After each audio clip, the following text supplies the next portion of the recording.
आज हम करेंगे chapter 7 integrals 12th mathematics. Integrals means anti derivative.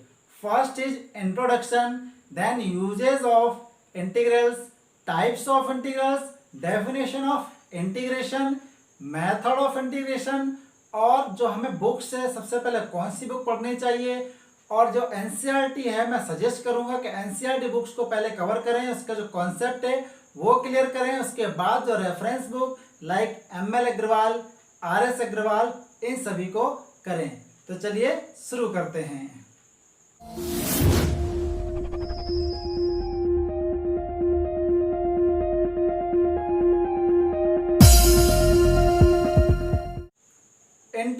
Integrals means anti derivative. तो इंट्रोडक्शन देखिए, डिफरेंशियल जो है यानी कि डिफरेंशियल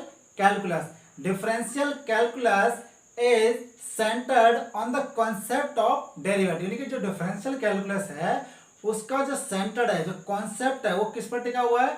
डेरिवेटिव के अंदर। जो जिन बच्चों को डेरिवेटिव बहुत ही अच्छे से क्लियर है तो उसके लिए जो इंटीग्रल्स यानी कि जो इंटीग्रेशन है वो बहुत ही आसान हो जाता है। तो सबसे पहले आप जो डेरिवेटिव उसकी प्रैक्टिस करें, उसके बाद ही इंटीग्रेशन की प्रैक्टिस करें।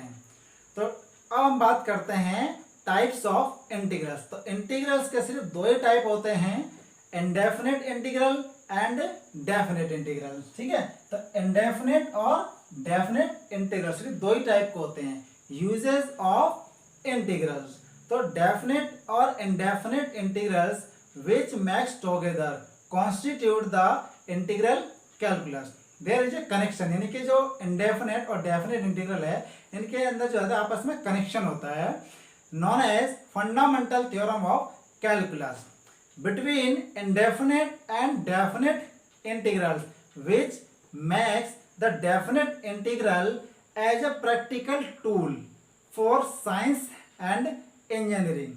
Clear है? The definite integral is also used to solve many interesting problems from various disciplines like economics, finance, and probability. In this chapter, we will study indefinite and definite integral and their elementary properties, including some techniques of integration. अब integration क्या होता है? देखिए, integration जो है ना बिल्कुल derivative का उल्टा होता है। आपने डेरिवेटिव पढ़ा है तो डेरिवेटिव में कांस्टेंट का जब हम डेरिवेटिव करते हैं तो क्या होता है? जीरो होता है। लेकिन इंटीग्रल यानी कि इंटीग्रेशन में वो कांस्टेंट जो है वो क्या होता है? ऐड हो जाता है। तो कहने का मतलब ये हुआ कि integration as an inverse the process of differentiation. तो चलिए इसके कुछ एग्जांपल्स हैं, हम उसको अच्छे से समझ लेते हैं। जैसे डेरिवेटिव ऑफ साइन एक्स, तो साइन एक्स का डेरिवेटिव क्या होगा? Cos x. क्लियर है?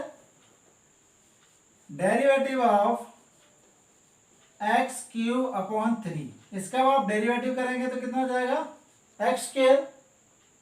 And derivative of e power x, इसका भी क्या होगा? E power x into log e. But जो लॉग ई है वो 1 होता है तो इसको हम क्या लिख देते हैं? ई पावर एक्स। यहां पर ध्यान दीजिए, साइन एक्स का डेरिवेटिव कॉस एक्स है। क्लियर है? तो यहां जो साइन एक्स है तो sine x is an anti derivative of cos x, और यहां पर एक्स क्यू अपॉन 3 ये क्या है? एंटी डेरिवेटिव है एक्स स्क्वायर का। क्लियर है? और यहाँ एक्सपोनेंशियल है ई पावर एक्स, ये जो है इसका एंटी डेरिवेटिव है। अगर हम इसी को इस तरह से लिखते हैं तो d y d x sine x plus c, फिर भी कितना आएगा? ये कॉस एक्स। ऐसे हम इसमें भी सी ऐड कर देंगे और यहाँ भी सी ऐड करेंगे, तो उसका हम जब डेरिवेटिव करते हैं तो C is any real number, और c क्या है? Treated as constant function, its derivative is 0। यानी कि जब कांस्टेंट का हम डेरिवेटिव करते हैं क्या होता है?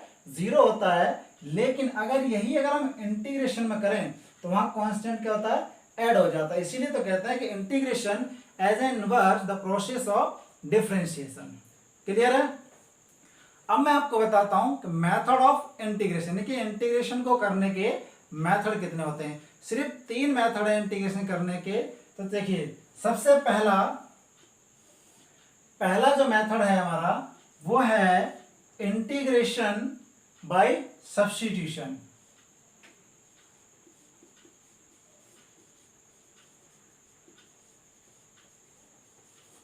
इंटीग्रेशन बाय सब्स्टिट्यूशन, ठीक है। दूसरा integration using partial fractions, using partial fraction.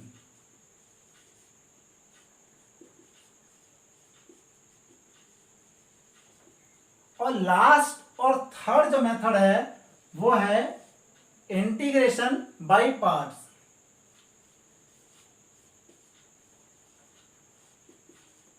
By parts, जैसे डिफरेंशिएशन में हम करते हैं, प्रोडक्ट रूल लगाते हैं, यहां पर क्या है, जो प्रोडक्ट रूल है यहां पर वो क्या है, इंटीग्रेशन बाय पार्ट्स।